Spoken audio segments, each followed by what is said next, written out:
Hello, YouTubers.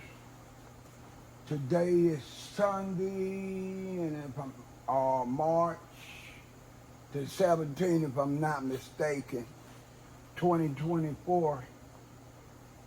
I just arrived at work maybe about 15 minutes ago. I'm getting a later start than I normally do. If I'm gonna do a buff job on a car or anything like that, I usually try to get here on a Sunday at 8 o'clock.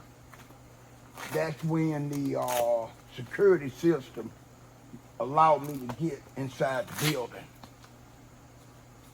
I prepped this 2002 Acura about 2 weeks ago, and today I'm gonna do the exterior buff. It's gonna be sometimes I'm gonna move the camera around to let y'all see what I'm doing. And if I had to guess, I would say I'm gonna record maybe about an hour or less. What you're seeing now is me preparing myself to get ready to buff this car. Now, yesterday was mad crazy, and I was real fortunate that I got off of work on time. Last Sunday, I got here about the same time, but I didn't leave here till about 6:45.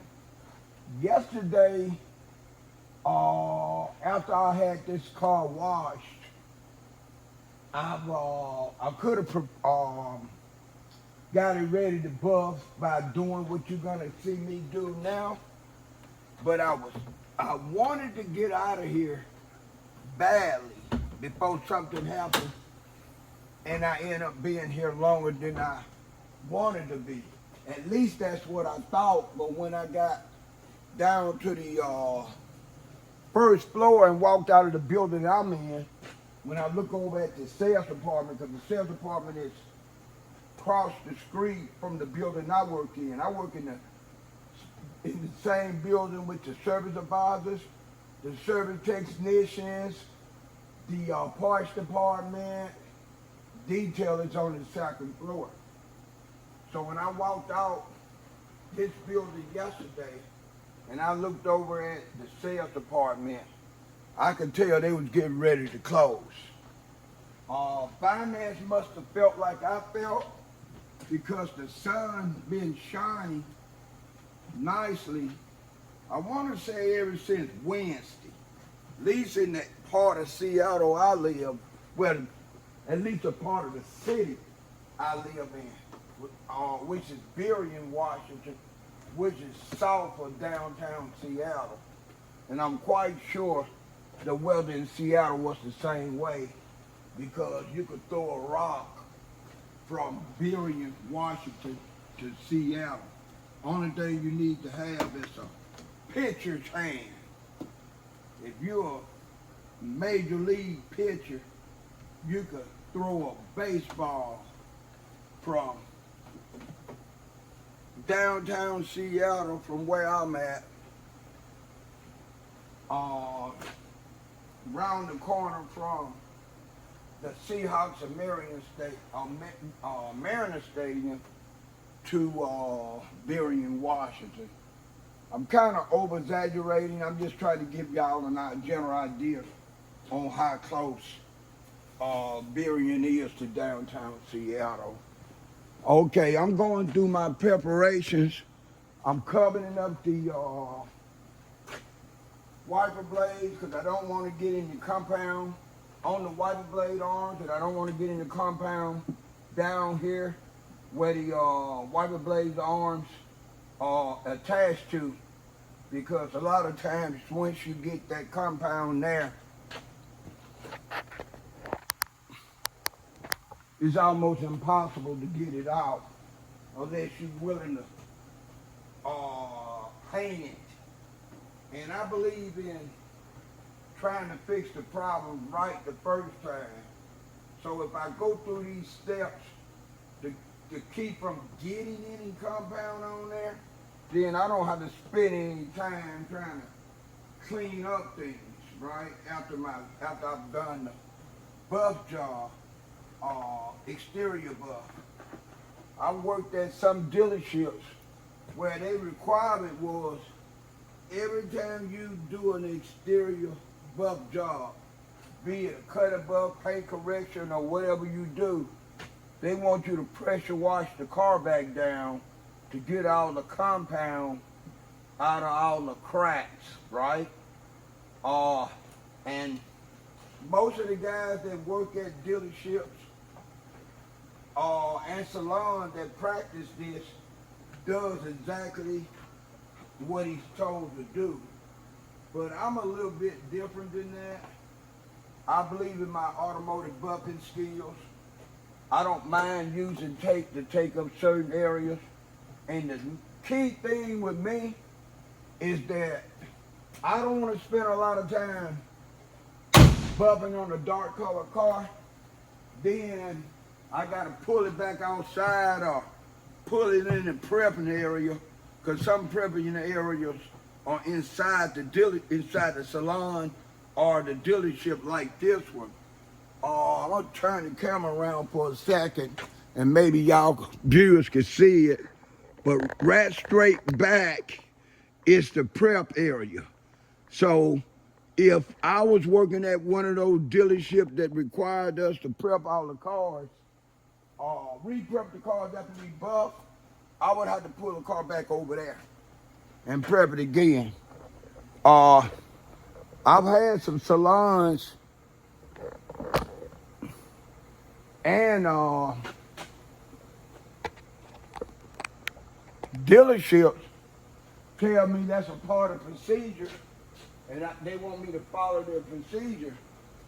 And I've always told them, look, I have no problem fixing this car where it's not going to be any wax in the cracks. So if it's not any wax in the cracks, it's no reason for me to prep the car again after I did the buffing. And I don't care about the tape up down there the whole car. It's what I do to make me feel like I'm not gonna leave any compound in cracks or make me feel comfortable enough to buff a car and say and know that I'm not gonna leave any. So I was fortunate because the people that I told this to told me, okay, we'll let you do it your way. And the first time we get a car of yours that got compound in the cracks or in the door jambs or on the trim pieces, the black molding trim pieces, at that point you gonna have to do it the way we want you to do it, or you're gonna have to find yourself another job. And I said, okay, I'm fine with that. That never happened. I never had a place say, EJ, you got a car out there that you did that got hella compound in all the cracks, and you messed up the moldings and the trim pieces. They don't look black no more. They don't look gray no more. We need you to take the cars for now and take them out there and do what we say. I haven't had anybody say that and be serious. One of my detail managers at the Toyota dealership, which was the one that in Berrien, would tell me, I found a car of yours out there, got hella compound in the cracks and the molding's all messed up. I'm gonna go out there and get it. And I say, go out there and get it and bring it to me. I'll fix it. No problem. And I worked there 2 years. And the guy told me that periodically, if I had to say how many times, he told me that maybe approximately 2 times a month for 2 years. And not one time did he bring me a car back with wax in the cracks. When I got ready to leave that dealership, he told me I was fortunate. So he never ever met a guy fortunate as me. He said, you accidentally got all your buff jobs right. You didn't get no compound in the cracks. Now that was a pure luck. Because nobody better average that good. And I told him, thank you. I've always been lucky. I didn't want to tell him that once I decided I was going to become an automotive detailer, and once I decided to take automotive detailing trade serious, that didn't happen to me like that no more. I would say I was still doing it here and there when I first came out to Washington State, which was in 1994. But what really made me change from that was I went in business for myself in 1995. So any car that I got wax in the cracks or wax all on the trim pieces and molding while I was bumping the car and I messed it up, I had to fix it. So I had got to the point where I was buying paint, dye paint, and need to be, I repaint the moldings, and if I got wax on the wiper arms, I'll take the wiper arms out the car and paint them. Now, I'll be the first person to tell you that was very time consuming. And since that was time consuming, I started taking the extra measures to keep from having to keep doing that. Now, I'm not going to take this whole car up because right now I'm killing time doing it. What I'm going to do is I'm going to tape up the area that I'm going to try to give y'all a demonstration, and then I come back and tape up the rest. But for those viewers that's watching, you should be able to see what I'm doing, hopefully. I keep moving the camera around in different angles. I want y'all to watch my preparation for when I get ready to start using a high-speed buffer. I think I'm going to go ahead and buff the hood for y'all first. Then the top, and if I have time, I'm going to buff the trunk. Now what I'm going to do is I'm doing a cut, using heavy cutting cream with a wool pad. Now I brought myself a new wool pad, just in case, but I don't really want to use it because the wool pad bleeds. It leaves wool everywhere. And I don't really want to mess up my work area like that if I don't have to. So I'm going to try to get around not having to do that. But if this pad don't seem to be doing what I think it needs to do for us, smoothing the paint down and getting rid of scratches, surface scratches, then I'll switch to the new pad.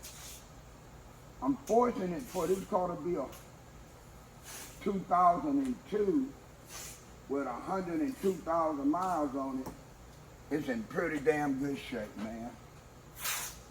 To be honest, only thing I gotta do a heavy cut on is the inclined surface, meaning the top, the hood, and the trunk. I might do it on the fenders, front fenders, which means driver and passenger front fender,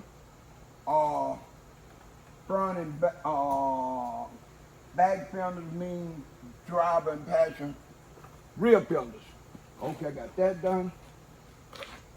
I'm gonna put a little strip right here. Then I'll be about ready to start buffing. I like the idea that he got the edge guards on here. Sometimes they have them inside the door panel. Not door panel, but in the door catch area but this one don't have it, but he do have it on the edges. On all 4 doors. All right. That's good enough for what I'm getting ready to do, like I said. I think I better go ahead and let y'all see me do the passenger side sunroof.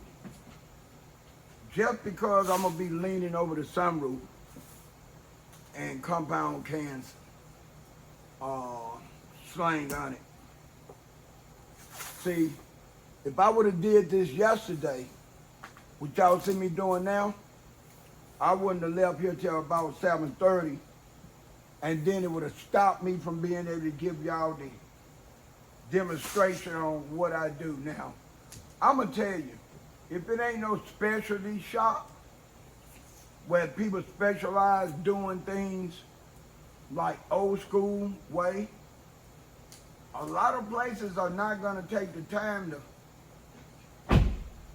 mask all this stuff off you see me doing, because it's time consuming. By the time I get through doing this, I'm gonna have about 20 minutes or more involved in it. And that kills, that just eat up time. And if you flat rate and you getting paid by the job, the average flat rate guy ain't gonna try to do that, right? I see it every day. I see it at my job. I've been seeing it at my job for almost 6 years. And I've seen it at other jobs where detailers don't they don't take the extra measures to try to keep from getting compound on everything. They just bust the car like it is, and then the time that you see me doing, they take that amount of time or more time to get off all the compound. And if they hit them damn trim pieces that's black with that wool pad and get that compound or wax on them, that's not gonna come out. They could shine it up to try to hide it.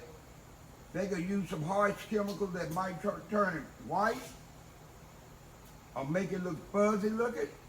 Best thing to do is just try to take care of the problem before it's a problem. But like I said, a lot of guys ain't trying to do that. All right, I'm gonna move the tripod because I'm about to get ready to start buffing. And I want you to see my preparation that I'm gonna make. Let's see. All right. That.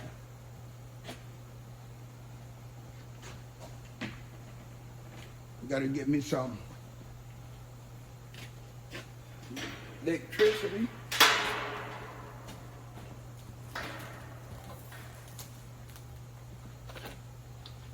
I noticed Friday when I used my buffer on a 2020 BMW 530 series, my buffer needed to be tightened up a little bit, the handle.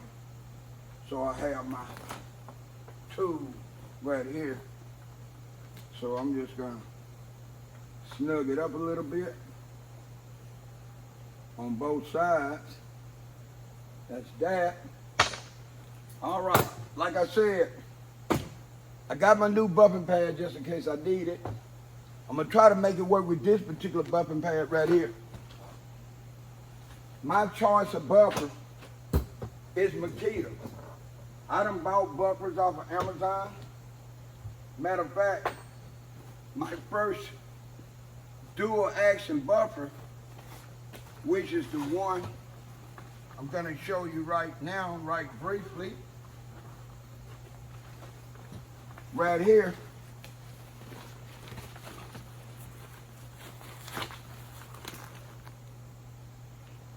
I bought from Amazon.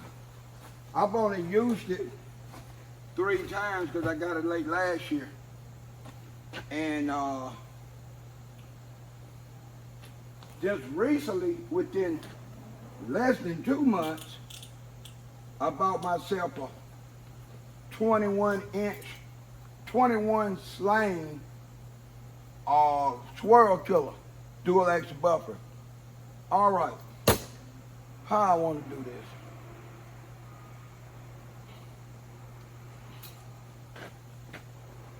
Y'all not gonna be able to see me clean this pad, so I need to drop the tripod down. Just enough to let y'all see what I'm getting ready to do.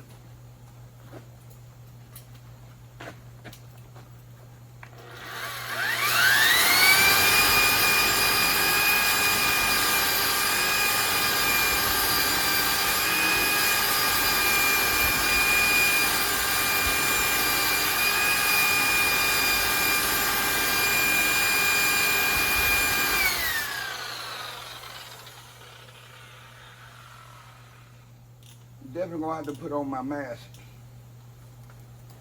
There we go, I got it cleaned up some.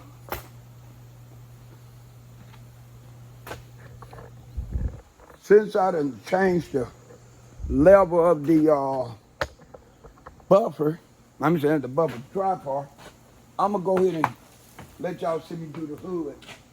Then I'm gonna raise the buffer back up when it's time. Not the buffer. I'm gonna raise the tripod back up when I get ready to do the top. All right, bear with me. I'm in the process of getting everything together.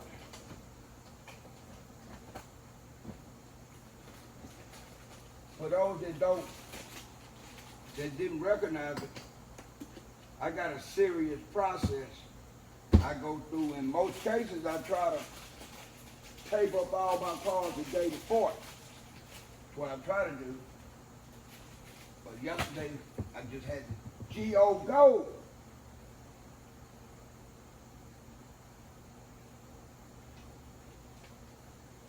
Those that's watching me for the first time, I've been on Sundays. April the 6th will make 6 years. The last almost 4 years I've been on Sunday by myself on a consistent basis. It's been some guys come in here and there, but not on a regular basis. All right. Got my bucket speed down.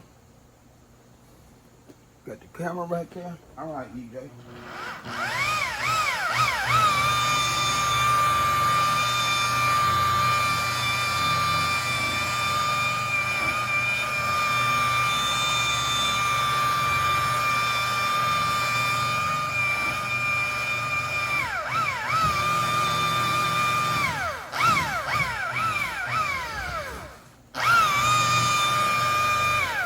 Okay. I forgot to put on my mask. I'm about to do that.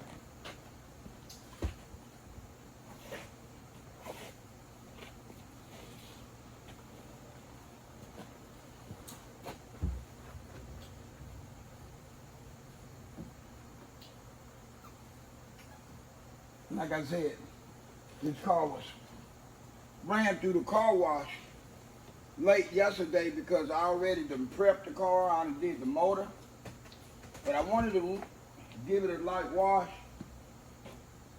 because like I said, it was about 2 weeks ago when I did the initial prep on it. All right, I got my mask on. I hurt my wrist, that's why I got on these wrist gloves, but I'm gonna take them off after this demonstration, put on some regular gloves.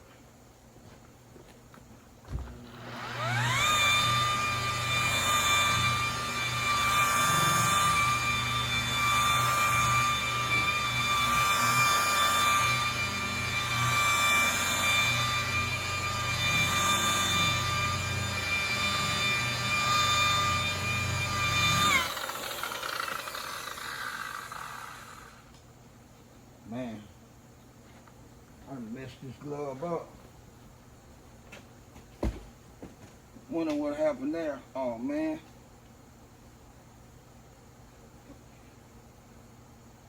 I hope this don't have a hole in it. I let my coworker use it the other day to work on the car I was helping him with. And I never checked it back out. I hope he didn't put a hole in it some kind of way. I'll find out when I get ready to squeeze it. I'm gonna go ahead and throw on my gloves on top of this.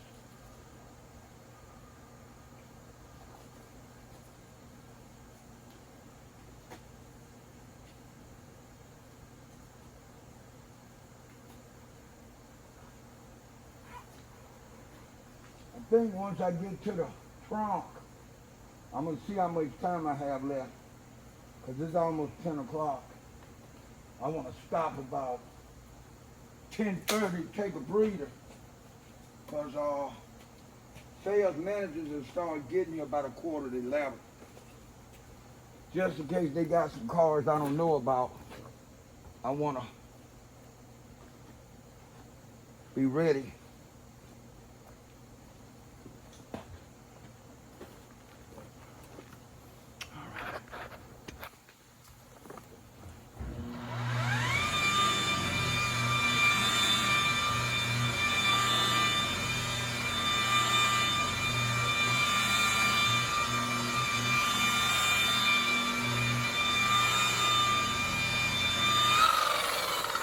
I don't know about how other detailers, special, guys that performing paint correction and cut and buff, or cutting, cut and buff.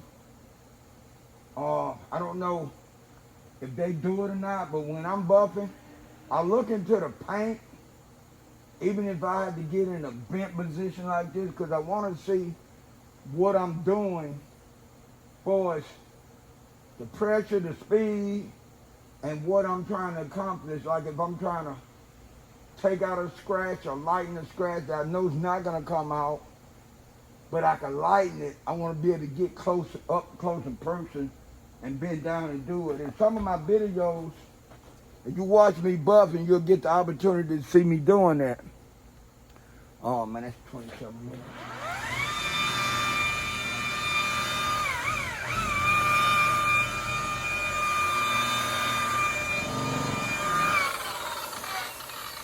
I just noticed this car got a long scratch that I didn't see. But with this car being so light, it's hard to see it.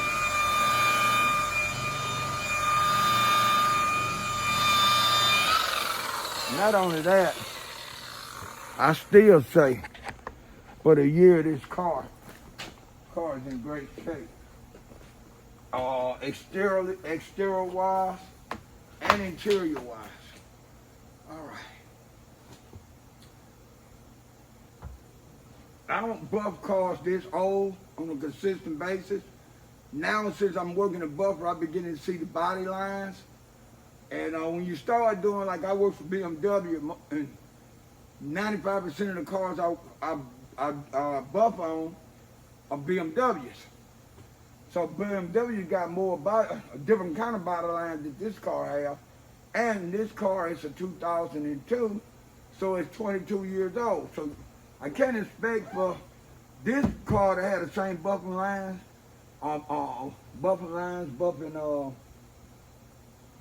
what's the other word called it? I'm trying to think of another name.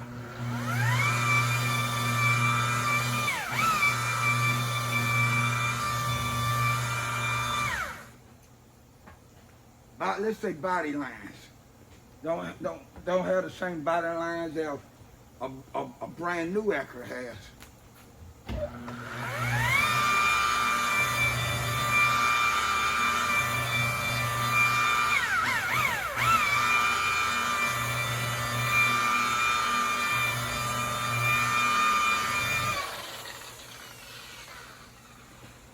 See, I also was planning on buffing the car in an entirely different kind of way too.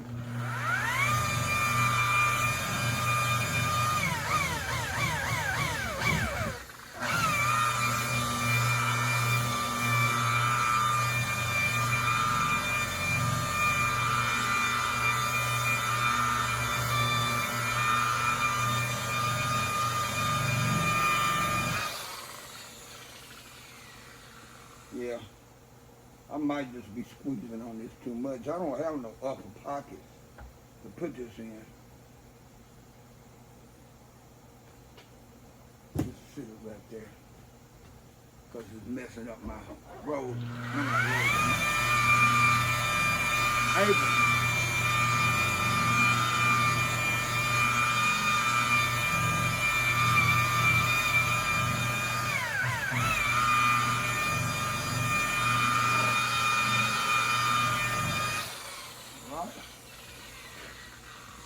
I'm gonna hit this little part of this part, then I'm gonna go in to the trunk.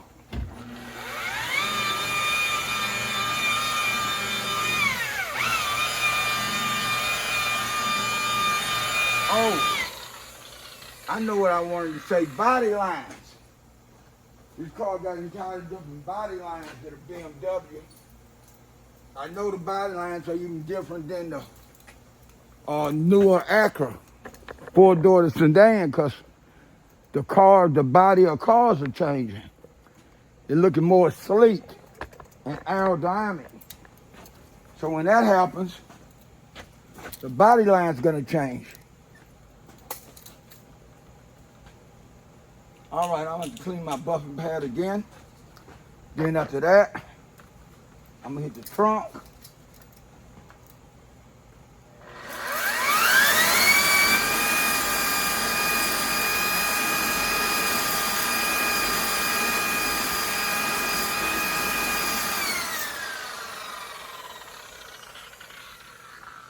Hopefully, I have time to buff the top. The rest of part of the car is going to be relatively easy, the sides.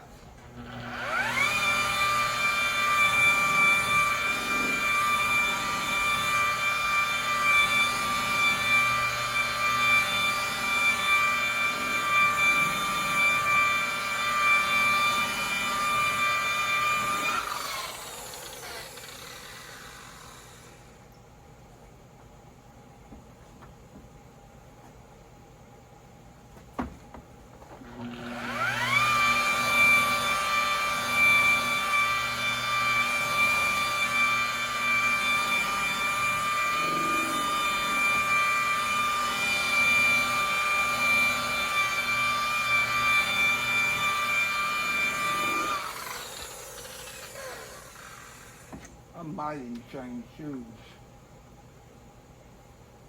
before I really get into my real work zone.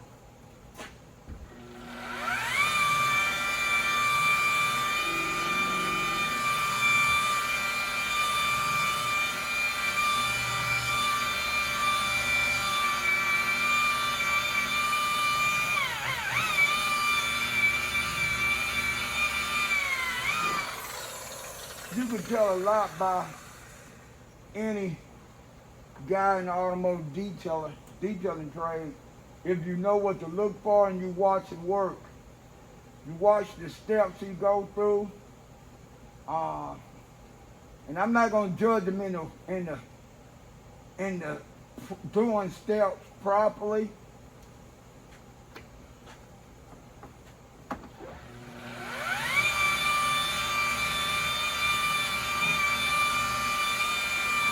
Sometimes you can't do stuff in the order you want them to do.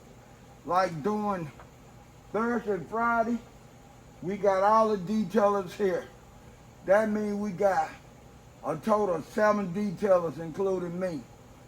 If I had to wait on all the guys that was before me to get in the wash bay and prep area before I prepped the car, and if I didn't do nothing else to the car, I'd be waiting a long time.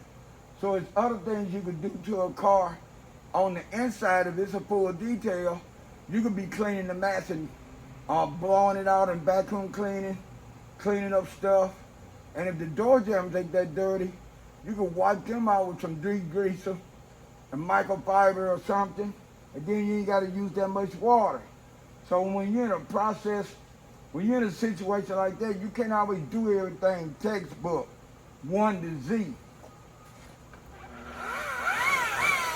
I could today because I'm the only person here.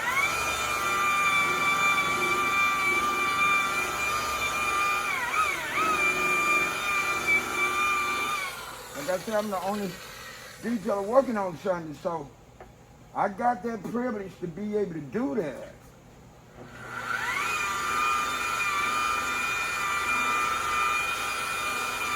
But Sunday is the only time I can do that. I can't do it like that during the weekday.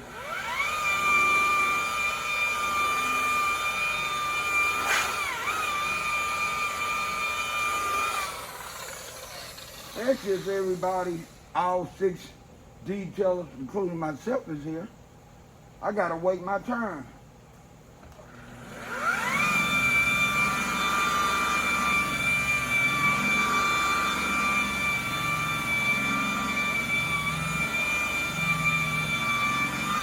One thing about flat rate, your time is your money. So a person don't want to wait too long. Some of them want to cut all the corners they can cut.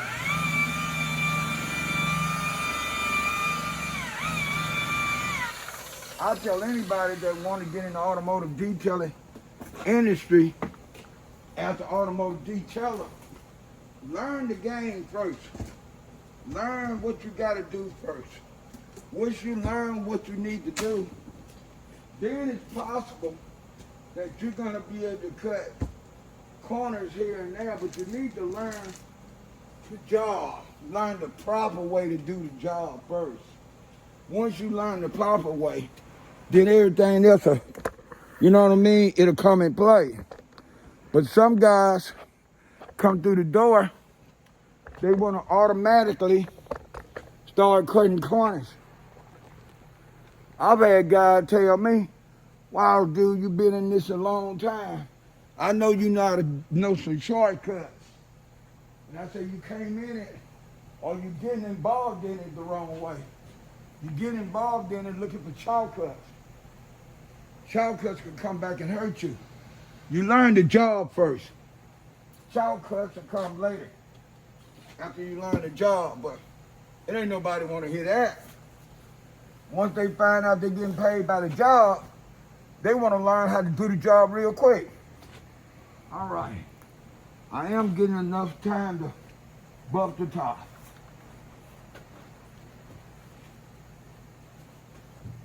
Then after that, I'm going to stop recording.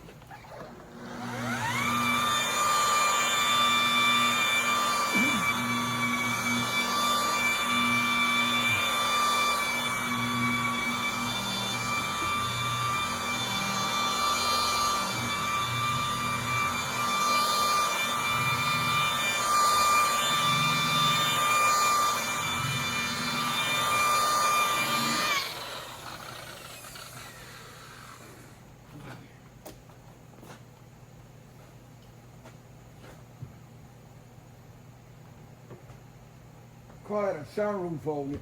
Not a sunroof, but a bug deflector. But a sunroof. Or if I was him, I'd put it back on there. Because that was, it was on there so long it left an imprint in the paint. That's a permanent shadow, it ain't going away.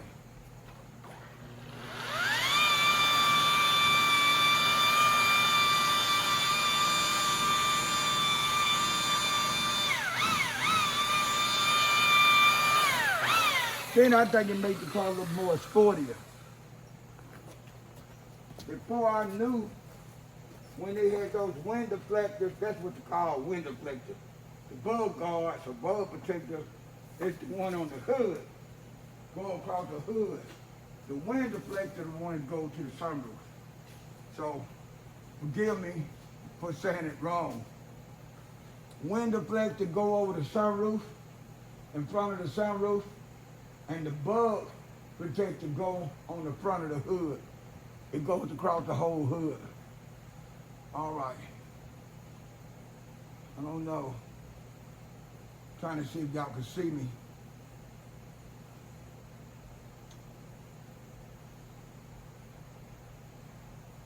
I'm gonna put the buffer down for a second. Move the tripod. Cause I just got this side, then I'll be ready to take a quick break. Then afterward I start on the body. You know, the doors on down all the way around.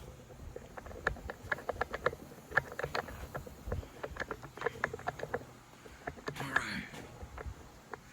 Gonna put it right there. That should be good. Yeah, that's good. There.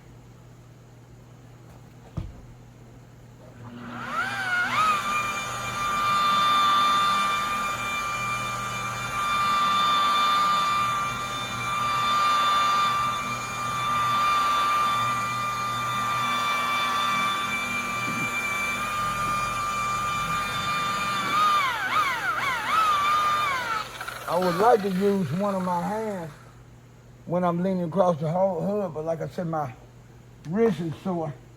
I don't want the buffer to get away from me. I'm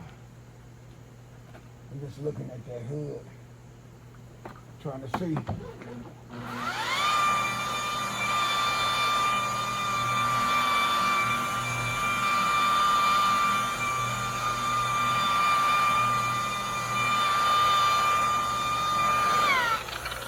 Another thing too, sometimes you gotta step off the car that you're working on and look at it in different angles to see how to, especially if you worked on scratches, to see how affected the scratches that you was bumping on came out. Sometimes you gotta walk around and get in different angles. That way you see better. All right. What I saw was buffing compound. So when I buffed the hood, it went to scratch. Okay, I'm gonna finish this little part. I'm gonna stop. Then I'm gonna get side up, change buffers. And then I'm gonna get side up to the buff on the hood with the second step. And then I show y'all me putting the second step on the hood. Maybe even the top.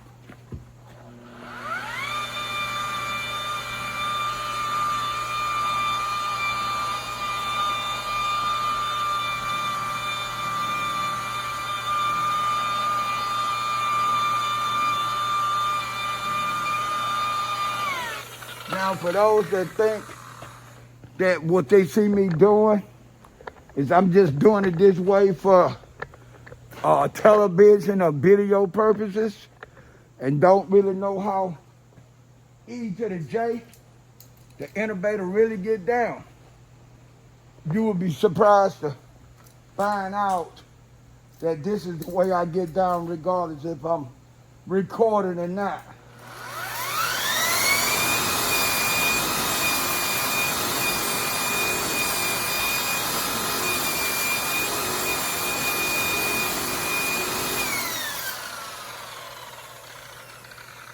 I am one of the last of the Mohegans when it comes down to automotive detailing game. You know, you got guys that have graduated to the point to where they supervisors, detail managers. Some got their own shops and their own crew, right? So they graduated. I haven't graduated yet. Not in my mind. I'm still doing the job. I learn more about the job as I do the job, right? But I'm still in the game. I'm in the trenches. It's like I'm in a war, and I ain't sitting back in no tent or no barracks watching all the foot soldiers get dirty. I'm in the field with them, I'm in the bushes. You know, I'm in the trenches.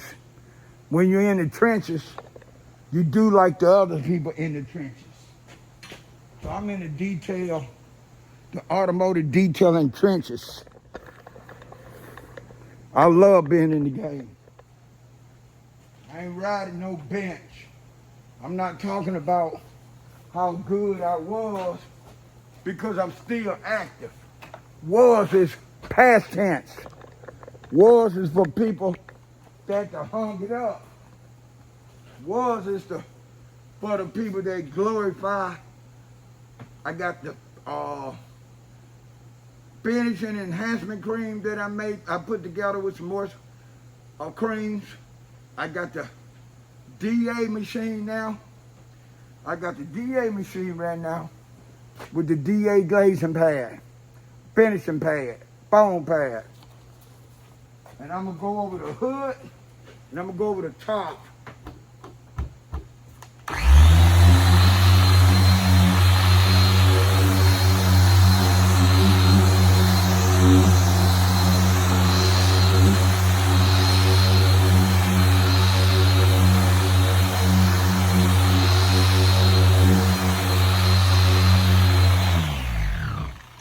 Then I still gotta work on the sides. But I'm gonna use the DA with the DA cutting pad and heavy cutting cream on the side.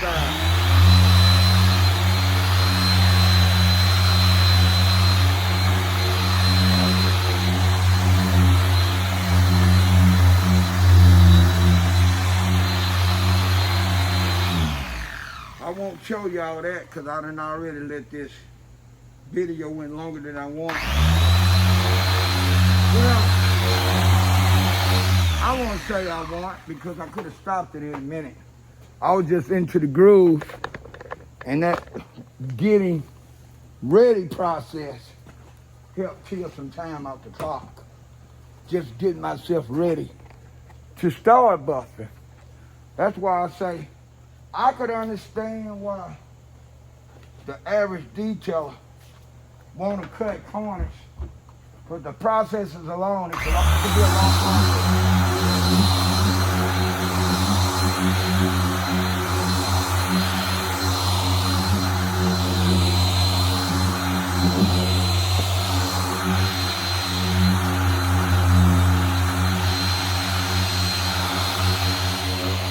Especially if you doing it the way I'm doing it, it can eat up a lot of time, man. People start getting nervous. I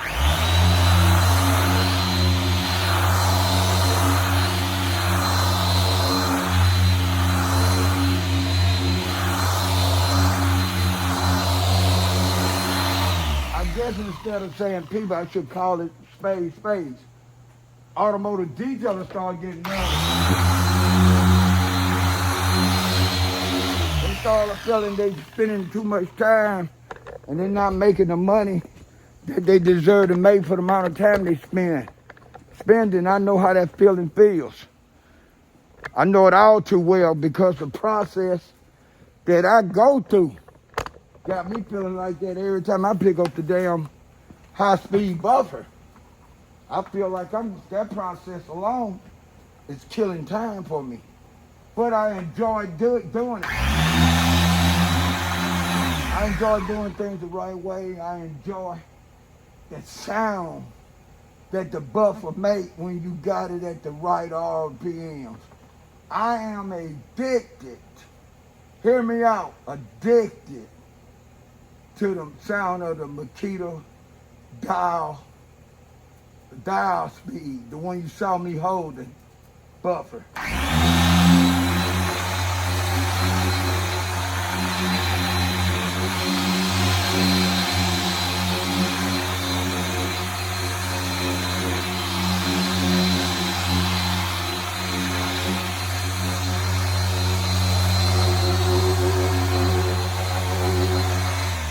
I did an Audi A5 last year. It was black. It was in bad shape for one of my co-workers. And when his dad got the car back, he texted me what his dad texted him before I could see the text. He screenshot the text and sent it to me.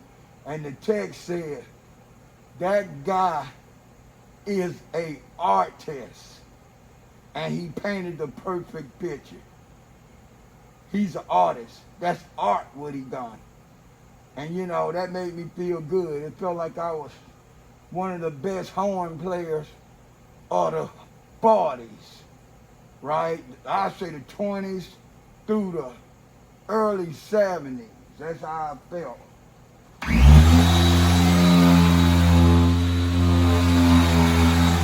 Felt like I was compared to Miles or Coltrane or Yardbird Parker, and one of them my long time horn players, Grover Washington Jr. and Stanley Turner.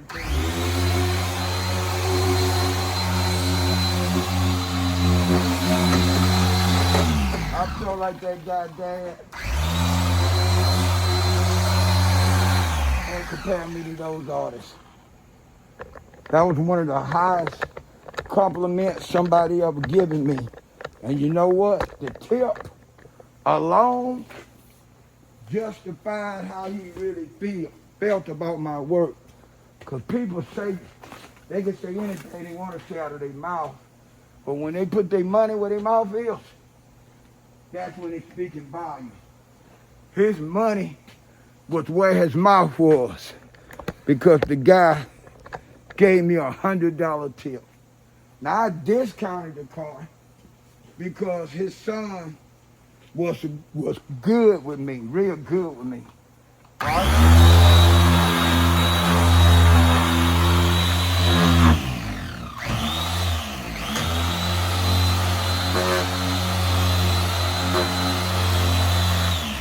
But even discounting the car for his son, his son kept asking me about, I'm sure I want to do it for that price, but I'm going to get ready to stop. I showed you all the heavy cut using the wool pad and the Makita on the inclined surfaces. The top, the hood, and the trunk. Then I went back over it with the second step using, first the first step, I did the inclined surfaces using heavy cutted cream, the wool pad, and my Makita buffer. The second step, I went with DA buffer, a polishing pad, and some different kind of cream that I put together. Really, it's a paint enhancement. This is EJ signing off, and I will show y'all the rest of the video once I get through. This video probably end up being a total of maybe 1 hour. Peace.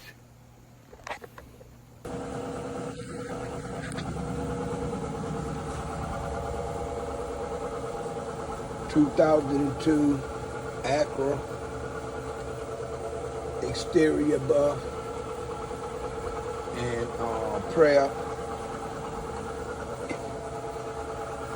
included engine, bay, clean, reshine, acid wash, and clay bar and buffed using wool pad, heavy cutting cream, and Makita buffer. Second step,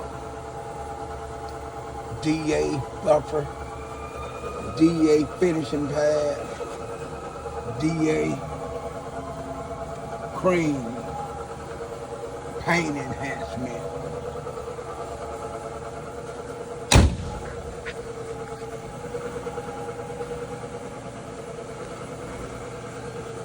I did go over the headlights real lightly. They was in pretty good shape. Yeah, I sure do. It was full when I gave it to you, brother.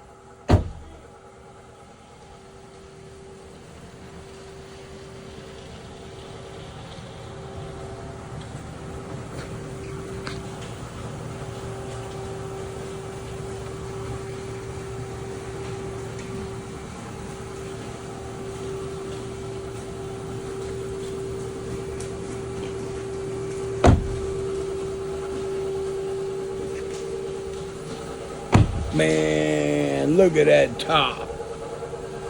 I've been told I could shine up a turd. I've been told I could shine up a turd. Yeah, I've been told I could. I'm looking at this car, and I shined it up, so I guess they was right about me. EJ, you can shine up a turd. You just need something to hold it still.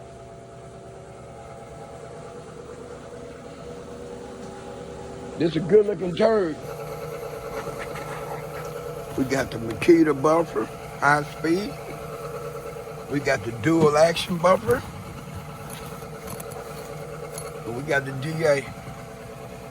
I put these 3 bumpers to work Friday, Saturday, and today.